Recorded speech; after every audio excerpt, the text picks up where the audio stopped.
significant implications for future food security, water availability, and ecosystems of Central Asia and beyond. The intense melting of glaciers as the primary source of fresh water requires the adoption of concrete measures, including research, data collection and processing, and enhanced international cooperation. I express my profound gratitude to all member states for their cooperation in adopting the United Nations General Assembly Resolution 77/158 from 14th December 2022 on declaring the 2025 as the International Year of Glaciers Preservation. I invite all interested parties to join efforts to ensure the targeted implementation of these resolutions. We stand ready to work with the international community within the newly created group of Friends of Glaciers and beyond to implement the mandates of the resolution. Tajikistan is convinced that this initiative will give a powerful impetus to the new global movement to take necessary collective action and to protect glaciers from intense melting. I would also like to highlight the successful outcomes of the United Nations Conference on the Midterm Comprehensive Review of the implementation of the objectives of the International Decade of Action of Water for Sustainable Development 2018-2028. I do believe that fulfilling the commitments made by the international community at the conference will contribute to achieving SDG 6 and addressing other internationally agreed water-related goals. Recently, the General Assembly unanimously adopted another resolution following this conference, proposed by Tajikistan, the Netherlands, and Senegal. We hope that member states and other partners will join our efforts in this process. It is worth noting that Dushanbe will host the third high-level conference on the implementation of the Decade for Action, Water for Sustainable Development in 2024, and the International Conference on Glaciers Preservation in 2025. We expect the international community to take an active part in these important international conferences. As a proactive and champion country in the global water and climate agenda, Tajikistan will continue to strive to promote cooperation between countries and organizations. In modern conditions, the formation of a green economy has become one of the urgent tasks of humanity. In our country, 98% of electricity is produced from renewable sources, that is, hydropower, and according to this indicator, Tajikistan ranks 6th in the world. Effective and rational use of Tajikistan's tremendous hydropower resources can provide a favorable ground for the development of green energy generation throughout the region. We consider the role of the Green Climate Fund to be positive and constructive in the process of addressing environmental challenges and adapting to climate change. In support of the fund's strategic plan for 2024 and 2027, we invite member states, especially developed countries, and other stakeholders to contribute to financing its implementation.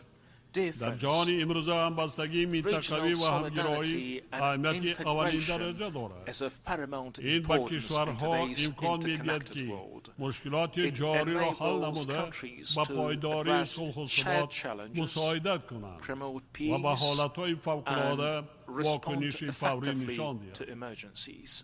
Currently, as a result of joint measures taken by the countries of Central Asia, a favorable atmosphere has been created for strengthening regional integration. It was fully demonstrated during the 5th consultative meeting of the heads of state of Central Asia, which took place on 14th and 15th of September 2023 in Dushanbe.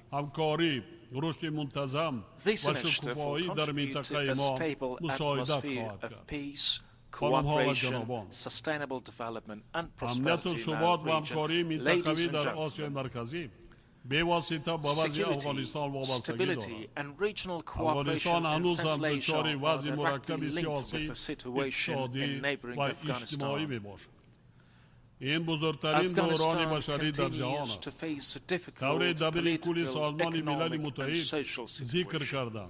As the United Nations Secretary General puts it, 97% of Afghans live in poverty.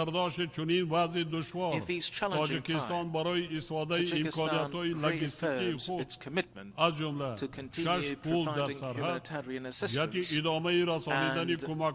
allowing its infrastructure as well as 6 bridges on the border to support the Afghan people. Taking this opportunity, I would like to once again appeal to the international community to increase the volume of humanitarian aid to the suffering people of Afghanistan.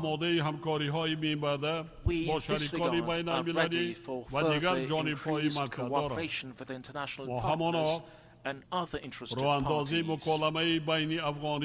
We continue to consider the establishment of intra-Afghan dialogue and the creation of a truly inclusive government with the participation of representatives of all peoples, nations and political and social groups as an important ground for achieving lasting peace and genuine stability in Afghanistan. Drug trafficking, especially from Afghanistan, has increased dramatically over the past 2 years.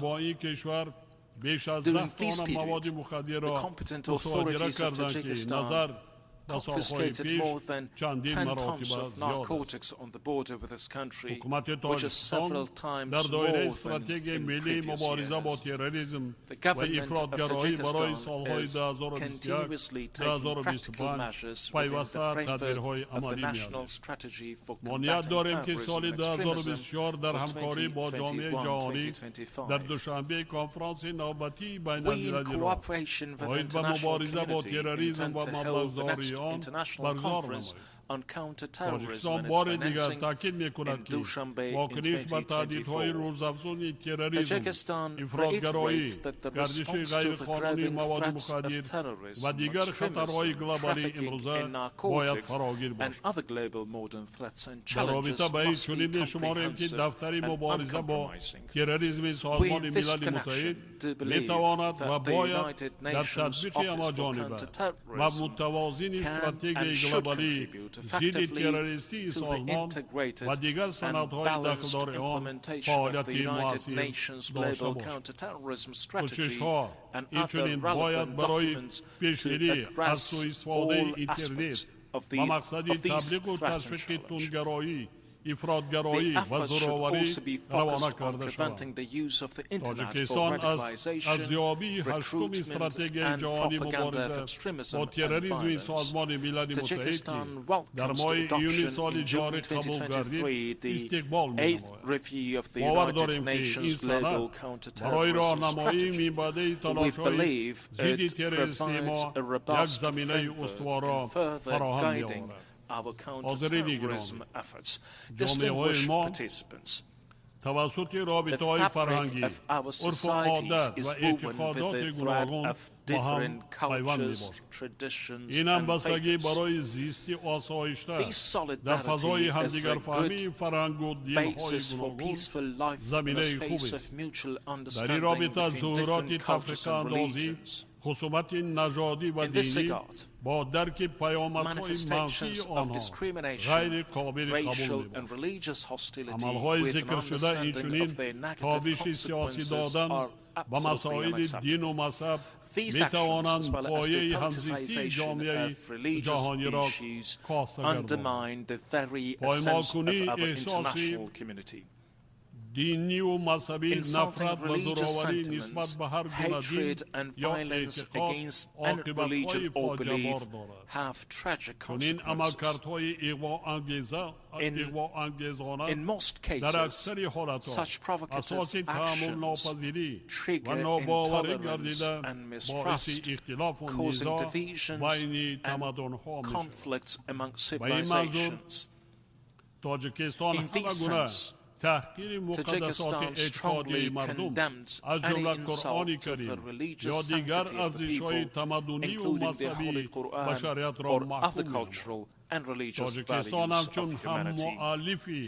As a co-sponsor of the recently adopted United Nations General Assembly resolution entitled Promoting Interreligious and Intercultural Dialogue and Tolerance and Countering Hate Speech, Tajikistan reiterates the importance of promoting dialogue and mutual understanding among civilizations for peace and harmony in the world. We believe spreading the values of tolerance and peace is the best way to confront hate speech, fanaticism, extremism, violence, and incitement. Let us stand united against actions that seek to divide us, and instead work towards a world where mutual respect and recognition are the cornerstones of our global society. Ladies and gentlemen, as a nation that has demonstrated resilience, stability, and commitment to peace, Tajikistan seeks to secure a non-permanent seat on the United Nations Security Council for 2028-2029. I take this opportunity to call on the United Nations member states to render their valuable support for Tajikistan's candidacy during the 2027 elections. To conclude, I would like to once again emphasize that achieving all our agreed goals is possible only based on mutual understanding, coordination, integration, and tolerance. To this end, let me recite a poem from the famous Chandrikapersad poet, writer and thinker Saadi Shirazi that is very relevant and speaks to the theme of the 78th session of the United Nations General Assembly and corresponds to our shared commitments. Human beings are members of a whole in the creation of one essential soul. If one member is afflicted with pain, other members uneasy will remain. I thank you for your attention.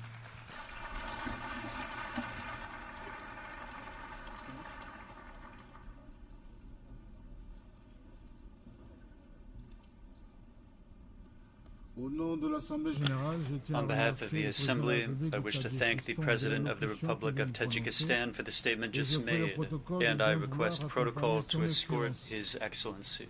The Assembly will hear an address by Her Excellency, Ms. Iris Xiomara Castro Sarmiento, President of the Republic of Honduras. I request protocol to escort Her Excellency. On behalf of the General Assembly, I have the honor to welcome Her Excellency, Ms. Iris Xiomara Castro Sarmiento, President of the Republic of Honduras, and to invite her to address the Assembly.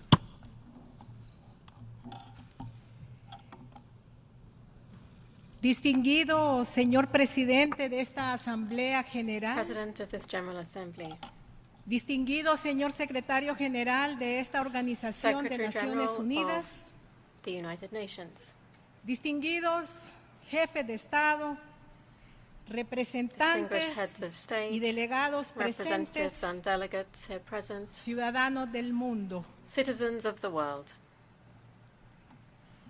Hoy Se cumple un año de mi comparecencia ante esta asamblea, ejerciendo como la primera mujer presidenta de la República de Honduras, que surgí de la resistencia en las calles, luchando contra el golpe de Estado que derrotó a Manuel Zelaya Rosales, presidente democrático electo.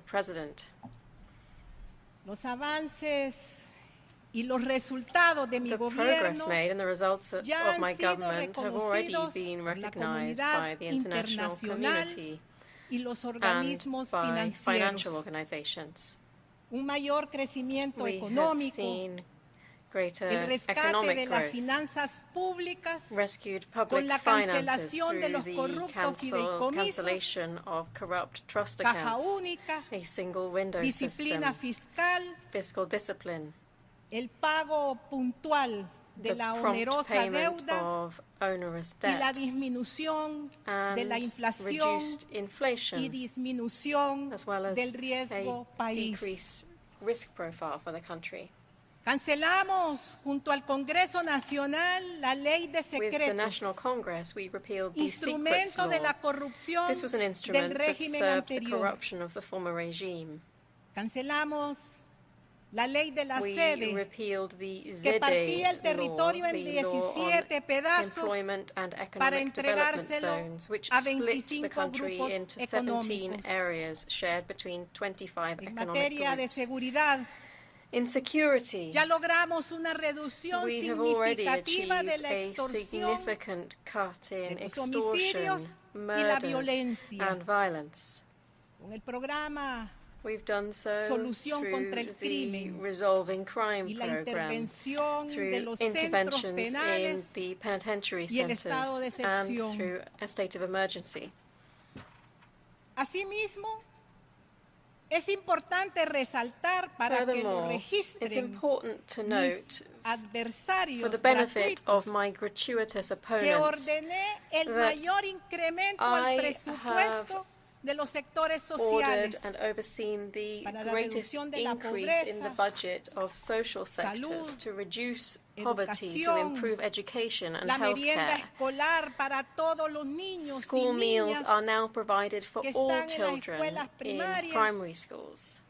Igual retornamos al histórico programa de matrícula gratis, subsidio a los combustibles y energía gratis para los más pobres, y bono masivo para la producción agrícola, reparación de 12,000 escuelas abandonadas, caminos productivos en todos los municipios de Honduras, reparación de la red vial y en proceso la construcción de 8 nuevos hospitales. En el 2022, el anterior presidente de Honduras fue acusado por Estados Unidos por conspirar y organizar durante una década el tráfico de miles de toneladas de droga, liderando una organización criminal que integró diferentes personajes del bajo mundo, autoridades del Estado, como alcaldes, ministros, diputados, deputies, generales y jefes de policía, and police chiefs, algunos ya some of condenados. whom have already been convicted. Estos asaltantes que These secuestraron el assailants Estado who hoy hijacked the conspiran state contra mi are gobierno, today conspiring against my organizados en government. una They are alianza organized de in an políticos alliance corruptos of y de corrupt supuesta politicians sociedad and civil alleged civil con el society objetivo de with the detener aim of holding las back propuestas de the cambios proposed estructurales structural que el changes that the pueblo me people ordenó requested en from las me urnas. at the ballot box. Son los mismos que asesinaron a Morazán They are the y very hoy same se people oponen who a la assassinated aprobación de Morazán, la ley and de today they justicia are opposing tributaria. the adoption of the fiscal justice law. La They elección are del nuevo boycotting fiscal the general election of the new para Attorney General perpetuar la to impunidad perpetuate a la the que están impunity that they are acostumbrados used to y entorpecer and to la obstruct the llegada arrival de la Comisión of the Internacional de International Combate a la Commission Corrupción e Against Impunidad, Corruption and Impunity, CICI.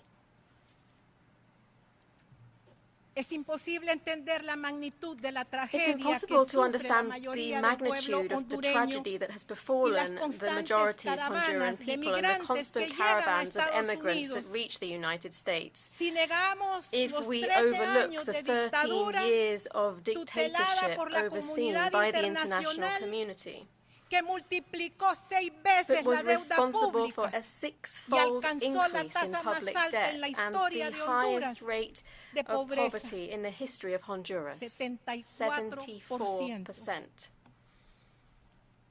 El pueblo hondureño en su noble aspiración de The Honduran justicia people, in its me noble ha aspiration mandado for justice, has contundentemente given me a combatir y a robust desmantelar el mandate to narcoestado combat and y la dismantle the corrupción narco-state público-privada and que public-private y corruption destruyó la that plundered and destroyed our institucionalidad, institutions, adulteró la voluntad that popular, corrupted popular haciendo will fraudes electorales with electoral frauds, e impuso el and which terrorismo de imposed Estado state con terrorism escuadrones de la muerte. via death squads.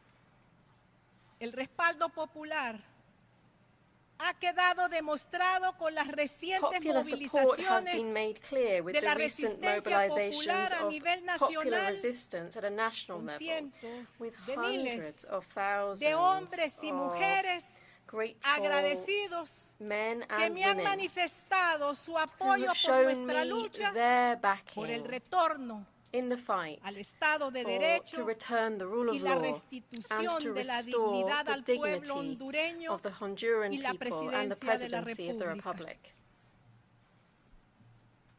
Este lunes 18 de septiembre, This Monday, the a 18th mi of llegada a Nueva September, York, upon my arrival in New después de mi York, participación en la cumbre del after G77 attending más the China summit of the en Habana, G77 Cuba, in China, in Havana, Cuba, cumpliendo el compromiso suscrito en mi plan de in gobierno line with the commitment y de made acuerdo al in memorándum my de plan entendimiento of firmado government con and in Naciones line with the Unidas en el memorandum of understanding 2022, signed with the UN in he 2022, entregado I al secretario gave the United general Nations de Secretary Naciones General Unidas la propuesta the oficial official proposal del convenio para el for establecimiento an de la agreement to Comisión establish the Internacional International contra Commission la Against Corrupción y la Corruption Impunidad and para Honduras, Impunity in Honduras, CICI.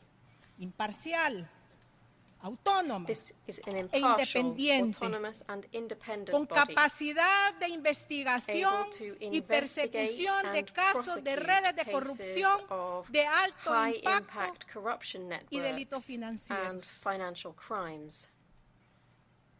Única forma de depurar un This is the Estado only way donde to las clean up a instituciones state in públicas, which public los piratas de institutions, la clase política pirates of the y political asociaciones class, público-privadas public-private partnerships han sido have infiltradas been infiltrated por el crimen by organizado. organized crime.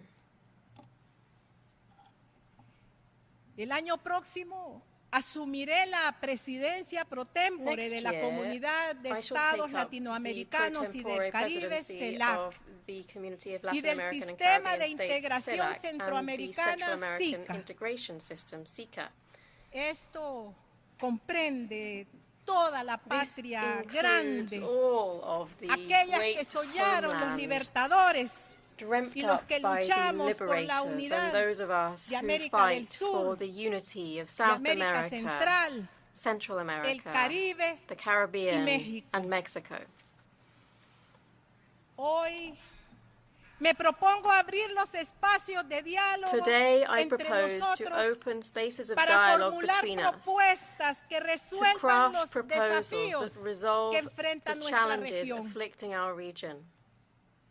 No solamente somos una de las regiones más We're not desiguales only y one of the pobres, most unequal and poorest sino regions, una del más we are bajo also crecimiento one with the económico lowest y economic rezago growth and tecnológico most para technologically enfrentar backwards, las amenazas a las que estamos all sometidos. issues affecting our ability to tackle the threats that Solo we're facing. apoyándonos mutuamente Only by supporting each lograremos other will we salir be able adelante. to move forwards. No debemos olvidar a nuestros hermanos y hermanas de Haití. We mustn't forget our brothers and La sisters in crisis Haiti. humanitaria de una nación oprimida The y humanitarian crisis of revolucionaria an oppressed and merece revolutionary todo nation nuestro warrants apoyo our full y support nuestra and solidaridad. solidarity.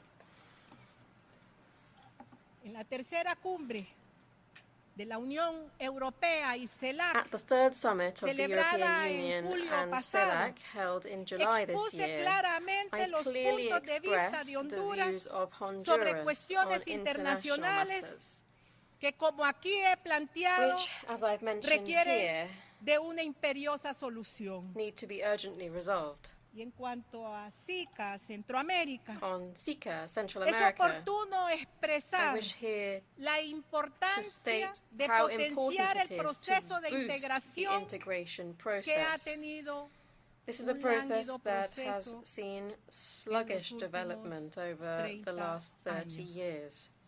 por lo que hay que manifestar una verdadera voluntad For this reason, we política need que to nos show true permita political el will avance which de la allows us unión to aduanera, advance in the políticas customs union, sociales, in social and ambientales, environmental policies, y el seguro and tránsito in de the safe personas movement y of sus bienes. people and goods.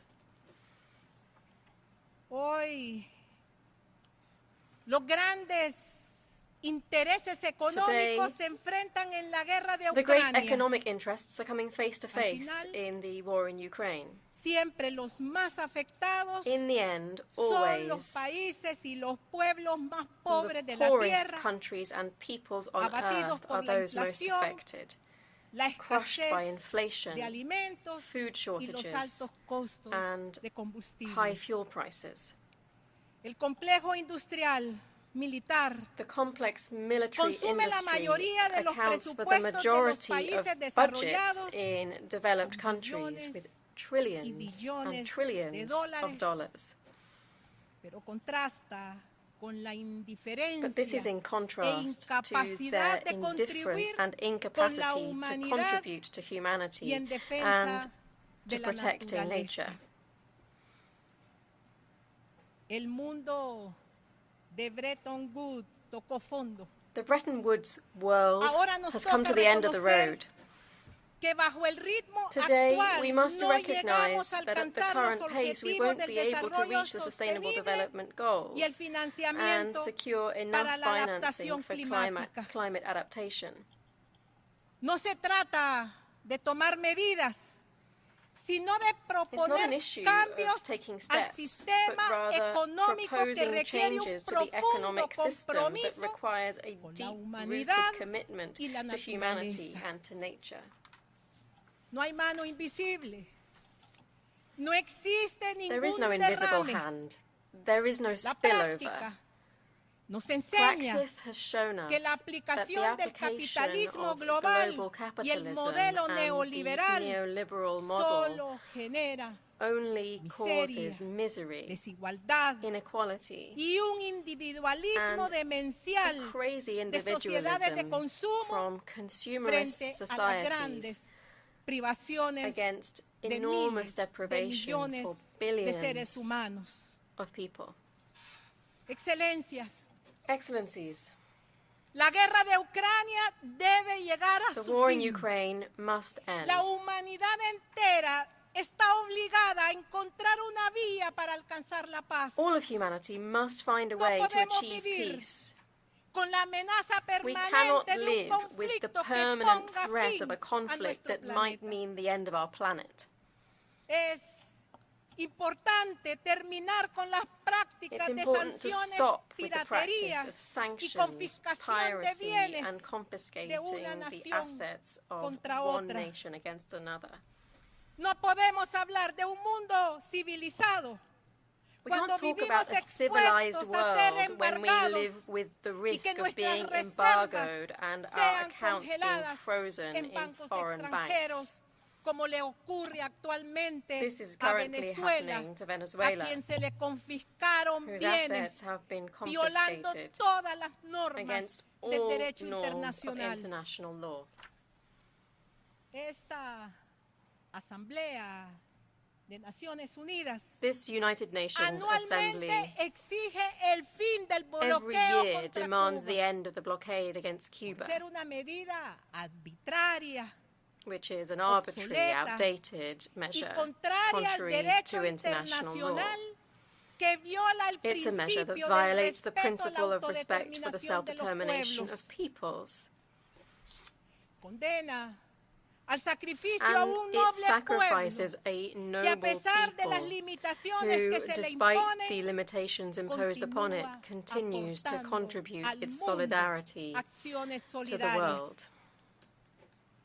Condenamos el largo bloqueo contra Cuba We y condemn contra the Venezuela. long-standing and cruel blockade against Asimismo, Cuba and against Venezuela. Exigimos la salida de Cuba en la Further, lista we de países demand the removal of Cuba from calificados como the list of terroristas terrorist por ser countries. una medida This is a manipulada, manipulative, falsa false, y antojadiza. and capricious measure. También se debe de eliminar las medidas y sanciones injustas Similarly, contra the Nicaragua, unfair measures and sanctions que son against barreras Nicaragua must be removed, que nos impiden a because they normalizar are barriers that nuestras prevent us from relaciones normalizing con our el país relations with this hermano. kindred country. Creo en un mundo multipolar I believe in a donde el multipolar world intercambio y la cooperación para el where desarrollo exchange and se cooperation for base en development los are principios based de on the independencia, principles of soberanía independence, y no sovereignty, and injerencia. non-interference. Basada en estos principios, On the basis of these hace un principles, par de meses a couple of months abrí ago, oficialmente I officially relaciones opened con la relations República with Popular the China. People's Republic of China. Al igual, realizamos acercamientos con organismos Likewise, we have financieros reached out e to financial iniciativas organizations novedosas and para innovative nosotros, initiatives como la for us, Corporación such as Andina de the Fomento Andean CAF, Development de la Corporation, cual CAF, ya somos and we miembros, have already joined y as a las member of that gestiones corporation. en el nuevo Further, also Banco the de administration Desarrollo of the BRICS. BRICS New Development Bank.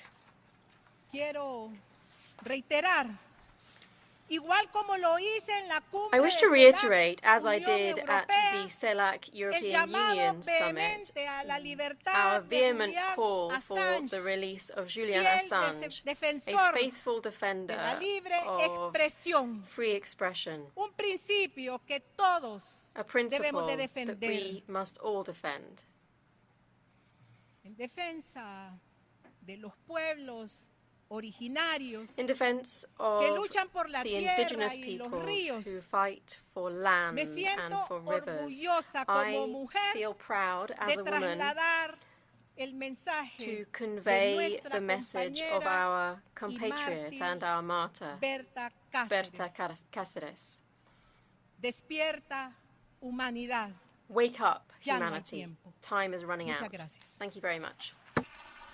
Au nom de l'Assemblée Générale, je tiens à On behalf remercier of the la Assembly, présidente I de wish to thank Honduras the de President la of the locution Republic qu'elle of vient de Honduras for the prononcer. statement just Et je made, prie le and I protocole de bien request vouloir protocol accompagner to son escort Excellence. Her Excellency.